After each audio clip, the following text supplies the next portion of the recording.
sini aja di sini. Di sini aja biar jelas. Maaf. Silakan selamat. Mohon maaf Sultana nggak in frame ya karena belum mandi guys. Assalamualaikum Mbak Ulin. Sehat teman-teman. Latar belakang dulu ya. Jadi Sultana ini satu tim sama Mbak Ulin di Disperseni Nasional ini lomba debat. Jadi banyak banget cerita yang mungkin kalian nggak akan nyangka. Wah, Mbak Ulin itu struggle-nya luar biasa. Mungkin Sultana juga udah izin untuk menceritakan hal ini gitu kan ya. Apakah berkenan atau enggak. Nah, alhamdulillah Mbak Ulin juga sudah bersedia Mbak Ulin ya. Tanpa ada unsur paksaan, tanpa ada unsur hipnosis kan. Tanpa ada unsur keadaan. Oke Mbak Ulin. Bismillahirrahmanirrahim ya Mbak Ulin. Mbak Ulin kan. Sorry guys. Ya, yang bodor ini biar nggak ada cut-nya gitu kan. No edit, no cut guys. Jadi real, no tipu-tipu ya. Nah, Mbak Ulin ini kan udah alumni juga ya Mbak Ulin. Terakhir lulus tahun berapa? Tahun kemarin 2020. Tahun kemarin 2020. Ambil prodi? Kasing. Nah, Sultana tahu Mbak Ulin itu dulu pernah kuliah juga ya. Dulu kuliah di mana? Di mana Mbak Ulin? Di salah satu universitas negeri di Surabaya. Beres nggak itu? Enggak, oke. Mungkin ada something. Tapi kenapa pas Mbak Ulin memutuskan untuk berhenti kuliah? Harusnya kita kan kadang hopeless ya, udah malas kuliah. Tapi akhirnya menemukan UT di mana dan kenapa akhirnya memilih UT gitu Mbak Ulin? Jadi emang aku kan selesai dari kampus yang lama. Aku kan kayak berobat gitu kan, dan waktu itu bisa dibilang lagi masa-masa berat-beratnya karena emang pengobatannya itu bisa dibilang tahun-tahun pertama, tahun-tahun kedua itu emang efek sampingnya itu benar-benar berat banget gitu. Jadi kayak yang ritme tubuh juga berubah kan, jadi karena dia juga obat itu bikin tidur terus bisa tidur 20 jam atau bisa tidur 24 jam dan itu tuh benar-benar kayak nggak bisa bangun gitu. Jadi kayak koala tidur lah jadinya. Okay. Nah terus kan karena semua ritme keseharian berubah, terus juga kayak efek samping kayak brain fog, jadi kayak otak tuh jadi berasa kayak lebih lemot daripada biasanya gitu kan. Nah jadi gini, awalnya kan sempet aku keluar dari kampus tuh karena ngerasa nggak sanggup kan. Tapi aku juga mikir gitu loh, kayak misalnya kalau aku nggak ngambil kuliah lagi atau misalnya aku cuma di dalam kubangan dengan kondisiku yang drop kayak gitu, ya aku juga nanti gimana, kedepannya gimana gitu kan. Pada akhirnya kan aku harus mengambil langkah yang itu bisa membuat masa depanku lebih baik gitu kan. Oke lah, waktu itu aku ngerasa lagi ada di kubangan gitu, tapi ya aku tetap harus planning juga kan gitu kan, kedepannya gimana. Nah aku akhirnya mikir, aku pengen tetap kuliah lagi gitu, tapi gimana kuliah yang itu fleksibel, maksudnya yang itu tuh memungkinkan gitu, kondisiku yang lagi drop itu bisa tetap menjalani gitu. Alhamdulillah kan ada UT, karena UT kan ini kan fleksibel kan, fleksibel ya waktu belajarnya, kayak waktunya online juga kan. Jadi bisa dilaksanakan dari rumah. Kalau misalnya aku mesti bolak-balik, misalnya kalau misalnya kita kampus biasa kan, misalnya kita kuliah dari pagi atau siang atau sore gitu kan. Nah dalam kondisiku yang memang butuh tidur banyak, itu nggak memungkinkan gitu loh untuk ngikutin jam itu. Sementara kalau misalnya UT kan misalnya aku misalnya melek jam berapa, ya udah aku bisa manfaatin belajar di situ. Oke. Izin ya Mbak Ulin, mohon maaf nih, Sultana izin dulu. Boleh gak maksudnya sharing ke teman-teman, kalau boleh sharing ya, maksudnya yang dialami Mbak Ulin sakit itu kenapa harus sering berobat sampai seperti itu, apa sih Mbak Ulin gitu? Iya, jadi aku sekitar tahun 2013-2014 tuh aku didiagnosis punya bipolar disorder. Jadi bipolar disorder itu salah satu gangguan jiwa sih hitungannya maksudnya. Dan dia itu harus berobat, minum obat dari psikiater untuk untuk menstabilkan kondisinya gitu. Mbak Ulin, maksudnya siapa sih yang menemukan hal tersebut? Apakah memang ada rasa-rasa, kan sebagaimana umur berapa belasan tahun ya waktu itu sadar bahwa, maksudnya kalau nggak salah Sultan dengar Mbak Ulin itu datang ke psikiater gitu kan ya untuk konsultasi, psikiater untuk konsultasi. Memang saat itu apa yang dirasakan gitu Mbak Ulin? Maksudnya kayak ada yang aneh atau apa gitu kan ya, kok bisa sadar gitu? Jadi sebenarnya itu kondisinya kalau bisa dibilang sih udah lama banget. Udah lama banget dari sebelum aku didiagnosis 2013-2014 itu kan. Cuma aku tuh dulu tuh masih denial. Jadi denial tuh masih kayak ngerasa kayak masa sih gue ada masalah gitu. Kayak misalnya aku kayak tidurku tuh nggak jelas, dan tidur nggak jelas tuh bukan karena emang aku lagi ngerjain tugas atau gimana gitu ya. Oke lah, ada waktu ketika emang kita nggak bisa tidur karena ngerjain tugas kan, tapi ini nggak bisa tidurnya itu tuh kayak pikiran kita tuh kayak benar-benar berisik gitu loh. Dan apa ya, entah kenapa banyak kejadian-kejadian traumatis di masa lalu tuh kayak, jadi ibaratnya gimana ya, kayak aku tuh cuma tiduran doang gitu kan di kasur gitu kan, tapi kayak aku tuh kayak nonton film yang diputer terus menerus gitu loh. Jadi kayak apa, kayak bayangan-bayangan traumatis masa lalu tuh kayak keulang semua gitu di depan mata gitu. Dan itu juga apa ya, kayak ada hal-hal yang aku dulu tuh nggak tahu kalau itu tuh sebenarnya traumatis gitu kan, kayak bisa kan atau gimana gitu. Dulu waktu pas hal itu terjadi aku nggak ngeh kalau itu gitu, tapi entah kenapa di masa-masa itu, masa-masa ketika aku lagi drop itu, tiba-tiba tuh memori itu tuh muncul gitu loh, padahal aku juga kayak udah lupa, tapi nggak tahu kenapa memori itu muncul. Terus waktu itu kan aku udah gede kan, jadi kayak ngerti loh, wait, jadi ternyata sebenarnya tuh yang terjadi dulu itu tuh kalau misalnya yang terjadi dulu itu sebenarnya ini ya X B X Y Z gitu ya. Jadi ya kayak gitu, itu satu. Terus kedua, apa ya, aku jadi kayak orang apa ya, anxious gitu loh, bahwa dia tuh kayak anxious terus ngaruh ke ini kan, ngaruh ke pencernaan kan jadinya. Jadi waktu itu tuh pencernaanku tuh benar-benar sampai parah banget. Padahal aku nggak punya masalah lambung sebetulnya, cuma nggak tahu kenapa pencernaanku tuh parah banget sampai benar-benar nggak bisa makan apapun. Jadi semua makanan yang masuk ke perutku tuh aku muntahin semua, even aku minum air pun itu muntah. Jadi apa ya, jadi kayak susah gitu buat masuk. Jadi kalaupun aku makan tuh biasanya makan regal diecerin gitu, itu baru bisa masuk. Itu benar-benar sampai yang perutku juga tuh sampai yang panas, sampai yang kaku gitu loh. Nah, izin mohon maaf nih, Suntana kan sering juga denger ya, maksudnya kalau berkenan, Suntana pernah dengar kalau yang mohon maaf yang mengalami seperti Mbak Ulin itu ada yang sampai dia tuh kayak kecenderungan ingin mengakhiri hidup. Mbak Ulin, apakah pernah melakukan seperti itu atau gimana? Ya pernah. Oh my god. Tapi pernahnya itu sebenarnya udah, ya itu aku bilang tadi, udah dari lama sebetulnya, udah dari lama. Jadi emang apa ya, kayak kalau menurut penelitian kan emang biasanya bipolar itu, kalau aku nggak salah info ya, dia tuh masa onset benar-benar munculnya itu kan umur sekitar awal 20-an kan, akhir masa belasan atau awal 20-an. Cuma sebetulnya ciri-ciri itu udah bisa dilihat dari waktu pas masa sebelum-sebelumnya. Cuma biasanya tuh masih belum bener-bener muncul semuncul-munculnya gitu loh. Jadi karena kan bisa dibilang kan penyakit bipolar itu kan ada faktor bakat-bakatan juga. Jadi ada faktor genetik juga kan, ada faktor genetik. Cuma sama lah kayak kita misalnya punya bakat diabetes atau ya diabetes lah misalnya. Even kalau kamu punya bakat tapi kamu makan atau kondisi lingkungannya baik, kamu nggak akan jadi gitu. Sama kayak bipolar, kalau misalnya kamu mungkin punya bakat, tapi kalau kondisi kamu misalnya kamu punya lingkungan yang suportif dan lain-lain, mungkin itu nggak bakal jadi. Nah waktu itu mungkin karena emang aku mungkin karena aku udah punya bakat dan kebetulan lingkungan aku juga kurang bagus waktu itu. Jadi ya itu dari kecil itu sebenarnya udah ada apa ya, momen-momen ketika itu ngedrop, pengen bundir gitu kan. Itu kan luar biasa ya, maksudnya kita salut gitu kan sama seperti Mbak Ulin. Kita belum tentu kalau misalnya ada di posisi Mbak Ulin kita bisa struggle sampai sejauh ini dan akhirnya sekarang bisa di posisi di sini. Jadi ada nggak momen, ibaratnya momen yang membuat kita tuh titik nol kita tuh yang membuat kita bangkit, yang membuat kita itu sampai akhirnya bisa berdiri lah saya di on top gitu kan, seperti sekarang ini gitu kan. Ada nggak momen tertentu yang wah ini aku ibaratnya udah harus di sini lagi, aku harus maju, ada nggak momen seperti itu? Momen titik balik yang oke, gue harus move, gue harus semangat, ibaratnya gue harus menerima keadaan gue seperti ini dan gue harus gimana misalkan.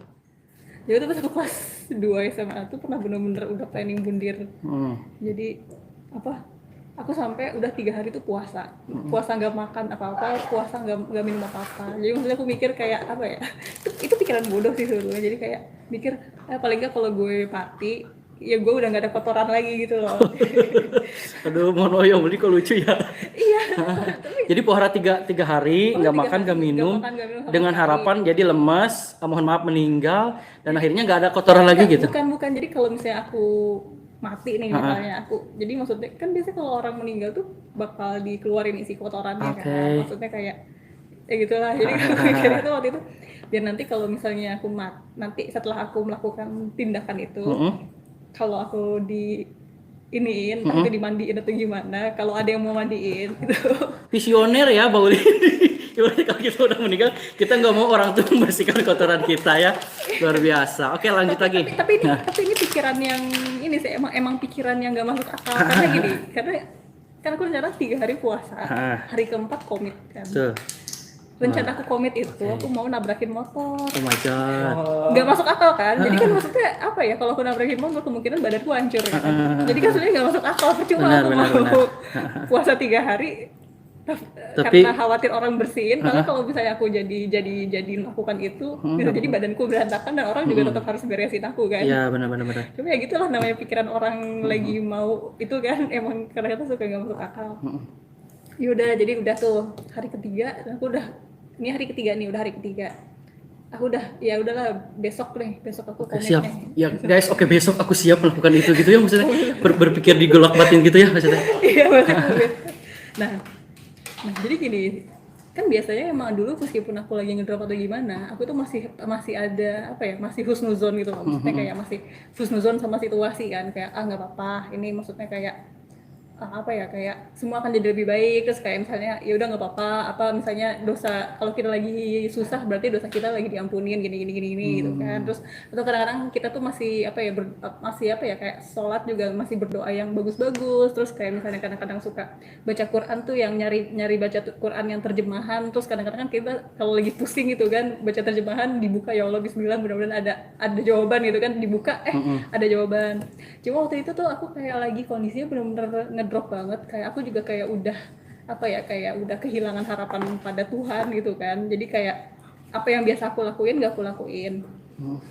Dan aku ngerasa kayak apa ya udahlah percuma kalaupun aku ngebuka Quran juga paling nanti yang muncul kamu nggak boleh bunuh diri karena nanti apa Masuk Allah neraka. bakal masukkan kamu ke neraka. Atau misalnya kalau aku nanya ke ustadz atau gimana sih, kamu nggak boleh bunuh diri karena kamu tuh ini apa, berarti kamu tuh nanti bakal masuk di neraka selamanya gitu, kamu nggak bakal masuk surga bla bla bla gitu. Karena aku ngerasa kalau misalnya nanti aku mencurahkan apa yang aku kondisiku kayak gini, pasti tuh akan dapat judgmental dari siapapun gitu, entah itu orang entah itu Tuhan. Pasti tuh apa sih, gue tuh udah capek gitu, kayak gue tuh udah capek kayak gini terus masih mau dijudge lagi, mau masuk neraka dan lain-lain.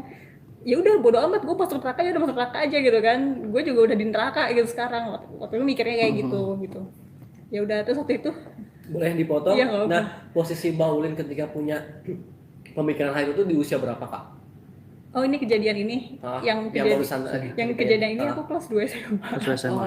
Kelas 2 SMA. Nah, oke lanjut lagi Ini yang kejadian dodol ini. Jadi gitu kan. Nah kebetulan waktu itu hari ketiga nih, lagi di sekolah kan. Aduh deg-degan aku besok ya, yang melakukannya besok ya. Aduh ya Allah. Ya rencananya gitu, planningnya awalnya kayak gitu, I was gonna do that the next day gitu kan. Jadi ini hari ketiga nih, lagi ada pelajaran agama di kelas. Dan aku karena emang aku lagi udah males kan, aku tuh kayak ya udah males itu, nggak gitu dengerin guru, udah nggak dengerin, toh gue juga mau mati besok kan. Jadi kayak ya udah gitu kan, apalagi lagi pelajaran agama gitu kan. Waktu itu aku lagi bener-bener losing faith in God and religion and everything gitu kan. Jadi ya kayak gitulah. Nah jadi gini, dulu kebetulan aku tuh anaknya termasuk anak yang lumayan rajin. Jadi kalau kita di awal semester kan dapat buku tuh, buku itu pasti aku baca duluan. Jadi misalnya kayak ketika udah belajar selanjutnya aku udah pernah baca itu buku gitu. Nah waktu itu aku karena lagi malas kan, ya udah aku kan cuma bolak-balik buku agama, buku cetak agama gitu aja kan. Karena aku mikir kan juga aku udah tahu ini buku isinya apa gitu, aku udah tahu gitu kan. Aku juga nggak dengerin guru gitu, udah bolak-balik. Nah nggak tahu kenapa aku balik satu halaman itu jeblok gitu kan. Dan entah kenapa yang muncul itu ada satu halaman yang itu aku nggak pernah tahu ada halaman itu gitu. Jadi apa, aku yang biasanya udah baca di awal semester gitu kan, biasanya aku udah tahu isinya apa, tapi ini ada pas aku buka halaman itu aku nggak tahu, aku nggak pernah baca sebelum di awal semester itu kalau ada halaman itu. Dan itu ada satu potongan ayat di halaman itu, tulisannya gini, dan janganlah kamu membunuh dirimu sendiri, sesungguhnya Allah Maha Penyayang pada kamu. Bukan, ayatnya tuh bukan janganlah kamu bunuh diri karena kamu akan masuk neraka, bukan itu ya? Bukan, dan aku begitu aku langsung blok muncul ayatnya, terus aku langsung kayak sontak nangis di kelas, nangis sendiri gitu. Karena apa ya, kesuuzonanku itu ternyata tuh salah gitu. Dan even ketika aku tidak berusaha mencari bantuan atau gimana, ternyata ya itu dengan cara yang padahal aku udah menghindari segala cara supaya maksudnya kayak ibaratnya apa ya, nggak mau mengontak Tuhan dan nggak mau dikontak Tuhan lah, tanda kutipnya gitu kan. Tapi ketika aku lagi jeblok itu di saat-saat yang aku sangat tidak membayangkan gitu kan, jeblok kebuka halaman random dan itu tulisannya kayak gitu, janganlah kamu bunuh dirimu sendiri karena Allah Maha Penyayang kepada kamu, bukan janganlah kamu membunuh dirimu sendiri karena Allah akan memasukkan kamu ke neraka, bukan janganlah kamu membunuh dirimu sendiri karena Allah akan apa maksudnya menghabiskan kamu dan bla bla bla, bukan kalimat judgmental tapi justru karena Allah Maha Penyayang kepada kamu. Wow. Ya udah. Itu sih jelek momen sih, maksudnya di saat yang orang-orang sekitar kita mungkin ngejudging ya, maksudnya kamu ini, tapi justru yang Maha Pencipta kita langsung menunjukkan petunjuknya gitu kan ya. Jangan ibaratnya kayak udah jangan, karena kan dia tahu, Tuhan tahu, udah jangan lakukan itu, aku mencintaimu gitu kan ya. Iya, dan aku jadi ngerasa sebetulnya kemarin itu aku yang ngejudge Allah, bukan Allah yang ngejudge aku. Aku ngejudge bahwa palingan aku bakal disuruh masuk neraka, palingan aku bakal gini gitu. Tapi ternyata aku salah gitu. Ya itu aku langsung nangis di kelas. Satu temanku nyadar, Ulin nangis kenapa gitu kan. Tapi itu aku langsung kabur keluar dan habis itu istirahat, langsung aku makan akhirnya. Alhamdulillah ya Allah, lapar ya hari 3 hari ya. 3 hari gak makan ya Allah. Akhirnya alhamdulillah. Wah, teman-teman luar biasa loh ini. Terus saudara juga sih sebetulnya, maksudnya kayak nggak masuk akal kan, aku 3 hari puasa biar nggak ada kotoran, tapi aku berencana komitnya itu masukin nabrakin diri gitu. Tapi ya emang ketika kita lagi kondisi kayak gitu, apa sih maksudnya kayak ya kita pasti lagi, maksudnya hal-hal yang di luar nalar apa ya, kita kan nggak akan tahu, maksudnya kita wow luar biasa. Nah terus paling gini Mbak Ulin, sekarang kan Suntana tahu Mbak Ulin itu bergerak di bidang LSM gitu ya, mungkin bisa diceritakan karena Suntana rasa apa yang Mbak Ulin alami gitu kan ya selama ya mungkin sampai sekarang kan masih rutin berobat gitu kan ya.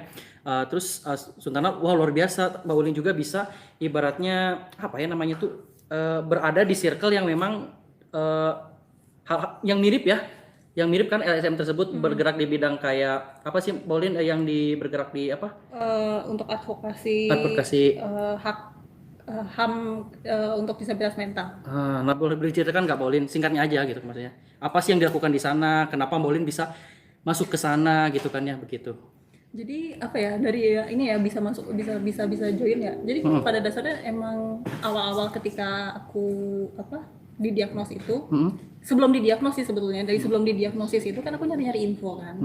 Karena awalnya maksudnya aku nggak mau ke psikiater atau ke psikolog. Jadi awalnya aku kayak pengen cari-cari tahu dulu. Zaman itu tuh dulu belum ada Instagram, belum, orang penggunaan Android tuh nggak kayak sekarang. Orang mau internetan tuh susah ya, harus ke warnet mungkin ya. Warnet biasanya. Kalaupun ada yang punya modem tuh dulu masih modem yang kayak tahu kan modem smartphone yang iya benar aku pernah punya tuh itu, beli kuotanya 60.000 aku waktu itu. Nah dulu tuh awalnya di Facebook tuh cari-cari kayak komunitas kayak komunitas bipolar care Indonesia, komunitas KPSI, komunitas peduli skizofrenia Indonesia, terus kayak Ansietas Forum Indonesia. Pokoknya aku cari info sebanyak mungkin di situ gitu kan. Terus begitu ya udah didiagnosis, terus dari itu kan semakin lama kan teknologi semakin bagus ya. Jadi kan udah mulai besar lah komunitas-komunitas itu, mulai ada acara-acara yang datang kayak seminar dan lain-lain. Akhirnya datang. Dari situ kan akhirnya kan dapat jaringan kan, networking. Akhirnya ketemu kopdar gitu kan, ketemu. Akhirnya dari networking itu ya akhirnya dapatlah ada komunitas ini, ada komunitas ini, komunitas itu. Nah, terus suatu hari lagi tahun 2019 aku tuh ikut pelatihan HAM yang diadain sama LBH Masyarakat, LBHM Lights itu, yang Lights yang tiap tahun mereka ngadain. Nah, aku di sana punya temen Tuli, dia Tuli. Nah, anak ini dia tuh dapat beasiswa Amerika pokoknya dia tuh kalau nggak dapat kalau nggak dia dapat beasiswa Amerika gitu. Nah, salah satu kenalan dia yang di beasiswa Amerika itu suka ngisi di LSM ini. Akhirnya dia ngasih tahu, kamu ikut aja LSM ini. Ya udah, karena waktu itu emang akunya juga lagi mencari gitu loh. Aku tuh pengen bergerak di bidang disabilitas mental ini karena aku ngelihat dari ketika kita di komunitas itu kan pasti kita bakal ketemu teman-teman yang sama-sama bipolar, sama-sama skizo gitu kan, sama-sama punya gangguan jiwa kan. Dan kita kadang suka sharing di sini, oh iya kita tuh susah ya, ternyata BPJS tuh di rumah sakit ini BPJS-nya cuma dapat misalnya harusnya kita dapat 30 obat 30 butir gitu misalnya. Aku cuma di RS ini cuma 20 butir, di RS ini cuma dapat 15 butir atau gimana. Terus kadang-kadang juga suka ada yang curhat tentang kerjaan misalnya gitu kan. Aku tuh baru aja dikeluarin dari pekerjaan karena ketahuan aku punya skizo gitu. Terus kadang-kadang suka banyak yang curhat tentang sekolah juga, kayak misalnya aku baru drop out dari kuliah karena kondisiku kayak gini-gini. Jadi ngerasa kayak banyak banget masalah yang dihadapin sama teman-teman ODGJ gitu kan. Tapi kayak kita bisa ngapain gitu kan. Makanya Mbak Ulin salah satunya masuk ke LSM itu untuk ibaratnya mendapatkan hak-hak yang ibaratnya ya kita juga harus punya hak itu gitu kan, jangan ada pembeda. Terus terlebih edukasi masyarakat selama ini kan ibaratnya kayak masih awam ya seperti itu. Jadi mungkin adanya LSM ini bisa kita edukasi bareng-bareng, ini tuh kita harus dirangkul, jangan di ini gini gitu kan ya mungkin ya. Makanya alhamdulillah setelah dari yang pelatihan dari LBHM itu oh iya pas ketemu gitu. Pas banget ketemu ada organisasi yang emang dia bergerak di advokasi itu gitu. Dan pas banget juga kan waktu itu eventnya karena pelatihan di LBHM kan belajar tentang dasar-dasar untuk pemenuhan HAM dan lain-lain kan. Jadi alhamdulillah banget pas banget waktunya gitu kan. Jadi pas banget abis belajar itu pas nemu gitu. Oke. Wah, Mbak Ulin luar biasa ya. Paling satu ini aja Mbak Ulin, ada gak pesan nih untuk teman-teman, bebas terserah Mbak Ulin, mau tentang kuliah keotean ataupun tentang pandangan masyarakat yang mohon maaf tentang ODGJ yang mungkin belum aware ya gitu kan. Gitu. Bang Mbak Ulin silakan. Apa ya? Banyak banget sih kalau misalnya ngomong tentang ODGJ itu maksudnya terlalu banyak yang pengen diomongin. Boleh nanti ketemu lagi di studio Suntana mungkin ya. Boleh. Dengan apa ya? Intinya be nice to each other aja sih. Wow. Karena kalau misalnya everyone is fighting a battle you don't really know about. Maksudnya kita tuh nggak tahu kan masing-masing kamu punya masalah apa, kamu lagi fighting sama masalah apa, kamu ada background kayak gimana gitu. Orang mungkin bisa kelihatan gitu kan dari luar, dia mah baik-baik ya, dia mah bahagia ya gitu. Atau misalnya si Anu kayaknya Anu itu orang yang tipikalnya kayak gini karena dia pakai pakaian kayak gini. Tapi kan kita nggak tahu di pikirannya bisa jadi dia pernah struggling terhadap sesuatu yang itu tuh nggak bakal kamu tebak deh dari pakaian dia atau yang kayak gimana. Yang itulah. Ya, jangan menilai dari luar lah ya gitu maksudnya. Boleh diulangi lagi Mbak Ulin kata-kata apa? Be nice. Just be nice to each other because at the end of the day we are fighting about something gitu. Mbak Ulin terima kasih banyak ya. Itu lagi Mbak Ulin kan mahasiswa UT ya. Kita malah asik ngobrolin ya, tapi luar biasa itu keren banget sumpah. Paling untuk mahasiswa UT gimana untuk menjadi pribadi mahasiswa yang memang mandiri kayak Mbak Ulin dulu, tipsnya seperti apa sampai bisa akhirnya lulus gitu kan ya. IPK-nya bagus loh. IPK-nya berapa Mbak Ulin? Mohon maaf kalau boleh tahu. Kalau nggak apa-apa sih. Ya alhamdulillah ada 3. Nah, 3 lebih mungkin ya, 3 ya. Nah, mungkin ada pesan-pesan buat mahasiswa UT yang kadang sekarang tuh pada gelai, pada mager, pada apa gitu kan ya. Kadang baca buku aja nggak sampai tamat gitu kan ya. Jadi kita digelai melihat BMP tuh udah sangat gelai. Pas lihat yang tebal-tebal, aduh gelai ini tebal banget BMP-nya gitu kan ya. Sok silakan Mbak Ulin, pesan-pesan untuk mahasiswa UT biar semangat gitu kan. Gak suka boh. Tapi ini aku gak bisa benar-benar ngasih tips yang gimana ya, soalnya kan yang sekarang kondisinya beda kan. Teman-teman kan pada online, sementara kan aku dulu kan maksudnya offline kan. Jadi pokoknya intinya gini sih, bikin planning. Jangan malas bikin planning. Soal planning itu kamu mau pada akhirnya bakal kamu ikutin atau enggak, yang penting di awal bikin planning gitu. Karena kalau kamu bikin planning, kemungkinannya ada 2, antara kamu ngikut planning itu atau enggak. Tapi kalau kamu dari awal nggak ada planning, udah pasti kamu ke belakang pasti nggak ada planning. Nggak ada ceritanya kamu di awal nggak ada planning terus ke belakang kamu ngikutin planning apa yang mau diikutin. Tapi kalau misalnya kamu mau bikin planning, kemungkinannya 2 gitu kan, masih antara kamu mau ikutin planning atau enggak, masih ada kemungkinan untuk ngikut planning gitu. Terus buku itu jangan nggak dibaca deh. Aku sendiri dulu itu gue Nanti kan selanjutnya bintang tamu yang nggak baca buku guys. Bang kita semua guys. Aku walau alam sih kalau yang sekarang ya, kalau sekarang kan pada corona pasti beda. Cuma kalau dulu aku pas awal-awal di UT itu apa ya, aku jujur tuton itu bukan masuk anak yang rajin tuton. Aku jujur bukan masuk anak yang rajin tuton karena pertama apa dulu aku apa ya nggak ada koneksi internet yang memadai. Sekarang kan mungkin adikku udah langganan jadi aku bisa nimbrung sama adikku, tapi dulu tuh aku nggak ada koneksi internet yang memadai. Terus HP juga masih HP yang jadul gitu, maksudnya Android tapi Android yang jadul, jadi kayak aduh mau nggak bisa inilah, nggak muat mau di apa diinstal. Ngehang ya maksudnya gitu lah. Iya, Memorinya nggak ini. bukannya ngehang, emang nggak bisa di Nggak support gitu. nggak, udah RAM-nya kan cuma 1 GB, jadi cuma diisi WhatsApp sama apa juga kayak udah habis gitu. Jadi mau ngisi kayak mau download kayak Moodle atau Moodle aku lupa.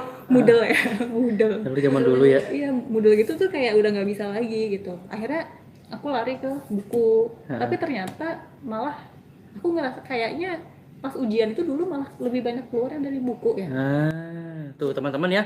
Baca BMP teman-teman gitu. Iya. Cuma nggak tahu ya kalau sekarang kan soalnya kalian ujiannya kan Online THE memang esai sih kalau sekarang mah iya, esai. jadi kayak apa? Ya kalian masih bisa nyontek-nyontek buku atau gimana gitu. Iya.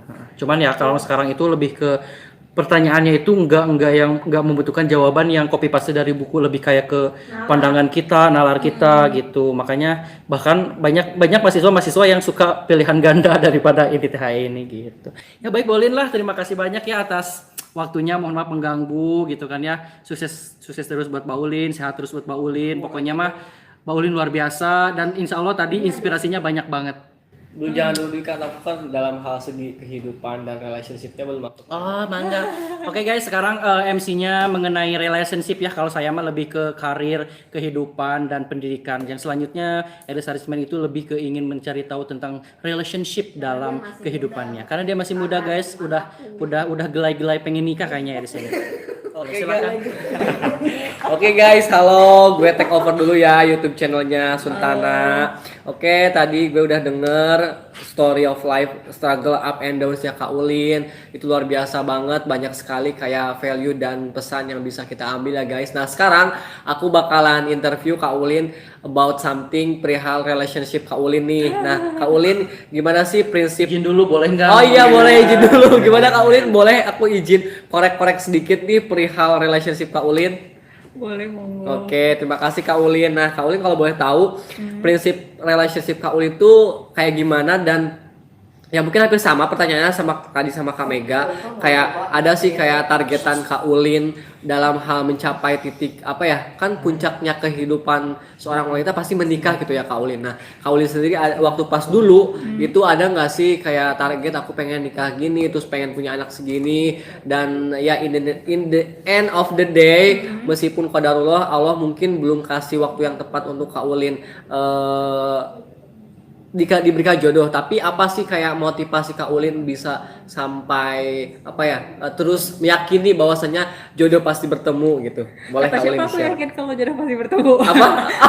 Oh iya itu belum dijawab ya. Oke. Enggak bener kok. Aku yakin kalau jodoh pasti bertemu kok.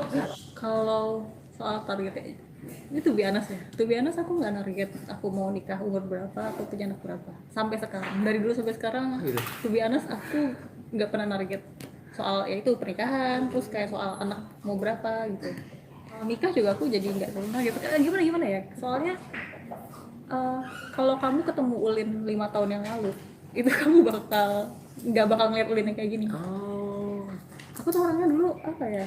Orangnya tuh dingin banget sama orang lain tuh dingin gitu. Sekarang aja masih nggak aku sampai sekarang pun aku masih nggak pinter kan komunikasi sama orang lain kan, nggak bisa hangat gitu kan kalau komunikasi sama orang lain. Kalau kamu ketemu aku 5 tahun yang lalu itu lebih parah lagi Gitu. ya. Jadi emang aku orangnya dulu individualis banget. Itu karena punten aku potong ya Kak Ulin, itu karena memang Kak Ulin merasa punya kayak penyakit yang dulu, atau memang karena memang itu jadi diri Kak Ulin gitu? Even dari sebelum aku tahu kalau aku didiagnos ya, jadi itu menurut aku bukan masalah diagnos, mungkin Ya, efek ya. Ya bisa jadi, mungkin sih bisa jadi kondisi aku mungkin bisa jadi ada ininya juga, ada pengaruhnya lah. ada pengaruhnya juga gitu. Tapi kalau aku rasa itu kayak apa ya, emang karakter dari kecil karakter aku kayak gitu. Bukannya mau nyari-nyari alasan atau gimana ya. Maksudnya aku sekarang udah mau belajar karena nggak baik kan. Aku sadar hal itu kok nggak baik gitu loh. Jadi aku pelan-pelan belajar ke sini. Tapi dulu gitu dingin banget, dan kayak aku ngerasa kalau kita nikah itu kan harus sama orang, Satu frekuensi ya kak. bukan masalah seperti juga, tapi kan kita ketemu dia kan. Kita Oh iya benar. mau tidur yang kita lihat 24 dia. hour ya kak. Bangun tidur yang kita lihat dia kan. Benar. Kan? Jadi kayak kita tuh harus tinggal sama satu orang, dan dulu aku ngerasa idea bahwa kamu bakal sama seseorang sampai kamu akhir hayat itu kan, itu kayak lebih mengerikan daripada kalau misalnya aku harus hidup sendirian sampai akhir hayat. Gitu. Oke. Tapi kalau misalkan kayak sekarang Kak Ulin gimana nih, pasti kan adalah omongan dari kayak orang ataupun siapalah yang toxic gitu ya about something dari life journey-nya Kak Ulin. Nah, cara Kak Ulin bisa kayak ngasih afirmasi positif pada diri Kak Ulin, terus kayak memotivasi diri Kak Ulin supaya ya udah kita nggak perlu bodo amat gitu omongan orang lain, toh mereka nggak ngasih makan kita. Nah itu kan pasti sometimes ketika suatu saat ketika Kak Ulin berada di titik terendah, pasti kayak itu jadi kayak apa ya, kayak bad info juga kan. Jadi kayak kita jadi down. Nah, tips dari Kak Ulin untuk bisa kayak membangkitkan terus dari omongan toksik orang lain itu seperti apa Kak? Kalau boleh di-share. Jadi gini, aku mungkin cukup beruntungnya karena gini, kalau terkait omongan toksik ya, keluargaku alhamdulillah orangnya termasuk orang yang nggak banyak omongan. Jadi maksudnya kayak aku belum nikah pun nggak ada yang nyuruh kamu nikah gini-gini gitu. Dan ini entah antara keluargaku ini open minded atau malah emang orangnya tipikal gak peduli sama sekali ya. Karena kita nggak tahu kan, dia nggak nanyain karena emang nggak peduli. Tapi alhamdulillah itu pertama dari satu ya. Jadi kayak dari circle terdekatku, kayak misalnya teman-teman yang emang jadi sahabat aku itu, mereka nggak pernah nanyain atau mereka nggak. Jadi penting banget ya Kak kita menemukan circle yang memang bisa support each other itu. Iya, terus orang-orang yang kayak tetangga gimana juga, keuntungannya kenapa mereka nggak pernah ngira umurku udah 30. Oh gitu. Jadi masih kelihatan dah. Masih lihat baby face gitu ya. Jadi kayak nggak pernah ditanyain gitu, misalnya udah nikah atau belum, atau misalnya ditanyain kamu kerja di mana, itu kayak nggak pernah, malah nanyainnya kayak kamu udah lulus kuliah atau belum sih. Dan karena kebetulan kemarin aku emang masih kuliah kan, jadi tambah semakin dikira aku belum umur 30. Nah, itulah adilnya Allah, ketika umur kita memang banyak tapi muka kita seakan-akan kita menceritakan umur. Oke, ini last question ya Kak. Oke, seputar relationship. Tapi Kakak pernah nggak sih Kak, Kakak ngerasa kayak kok aku belum nikah, kok aku belum di umur segini gitu, aku lihat teman-teman aku udah punya anak. Kakak pernah nggak sih ada di titik itu? Kalau kayak karena pengen nikah itu ya karena aku bilang tadi itu kan, jadi karena aku kayak sampai 5 tahun yang lalu tuh aku tipe orangnya yang individualisnya tuh parah banget gitu. Jadi aku nggak, cuma belakangan ini aku agak rasa gimana ya, bukan soal yang udah nikah atau belum sih, cuma aku rasa ada rasa iri dikit karena gini, orang-orang itu punya orang di mana mereka anggap sebagai rumah gitu. Yes, exactly. Dan apa ya, ketika kamu punya seorang sebagai rumah, misalnya nih Zizi misalnya lagi stres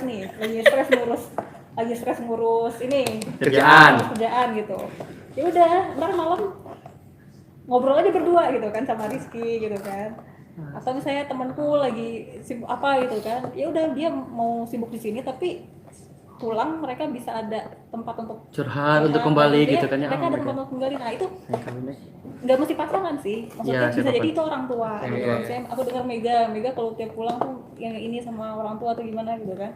Dan aku ngerasa kayak aku nggak punya itu. Oh gitu.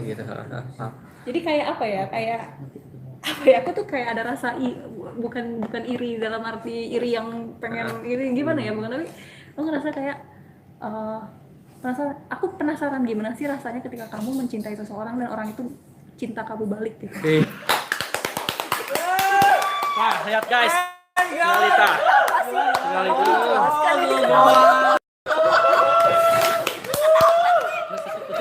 Harusnya dia tuh Itu kayaknya. bener-bener yang aku inginkan dari apa yang obrolan hari ini ya Kak, buat relationship. Kayak gimana sih rasanya gitu ya, aku ngeliatin temanku gitu kan, temanku yang aku tahu dari dia zaman masih sekolah, yang dia tuh anaknya dodol banget gitu kan, yang anaknya tuh kayak apa ya gitulah, anaknya dia anak nih pengen gue pites gitu ya, tapi tuh anak tuh sekarang kayak udah ya lo punya sesuatu yang gue nggak punya gitu loh, Ya kayak bener-bener. gimana sih rasanya gitu ya, kayak gue aku termasuk orang yang kayak itu jeleknya aku tuh dari dulu tuh aku ngerasa kayak I don't deserve any good things gitu loh. Aku suka ada pikiran kayak gitu, kayak ketika misalnya aku dapat apa ya, dapat ranking atau dapat apa, karena aku suka ada rasa kayak semacam impostor syndrome ya, jadi kayak gue tuh sebenarnya berhak nggak sih dapat ini gitu kan, kayak misalnya dapat IP bagus, karena orang mikir sebenarnya gue berhak nggak sih dapat ini gitu kan, sebenarnya ini pantas nggak sih aku dapat ini gitu kan, dan karena suka apa ya itu, kalau misalnya pantas nggak sih aku bisa ngerasain apa disayangin sama orang lain segitunya gitu kan, dan kita juga sayang sama dia menggebu-gebu, dan gue kayak gitu itu kadang suka ada pikiran pantas nggak sih gitu, Iya. pantas nggak sih sebenarnya. Pantas. Buat- Nah, luar biasa ya teman-teman. Nugus kawin mah jempe weh. Geuluh, ayo melong nate geuluh kitu tah. Gelai. Oke, makasih Kak Ulin atas sharing and caringnya about relationship itu, dan guys, barusan kita udah mendengar cerita panjang lebar dan Luar banyak biasa. sekali pesan yang bisa kita ambil. Dan sekarang kita akan panggil salah satu bintang tamu kita, guest kita spesial hari ini di Dispor Seni, di kegiatan Dispor Seni Nasional. Ladies and gentlemen, please welcome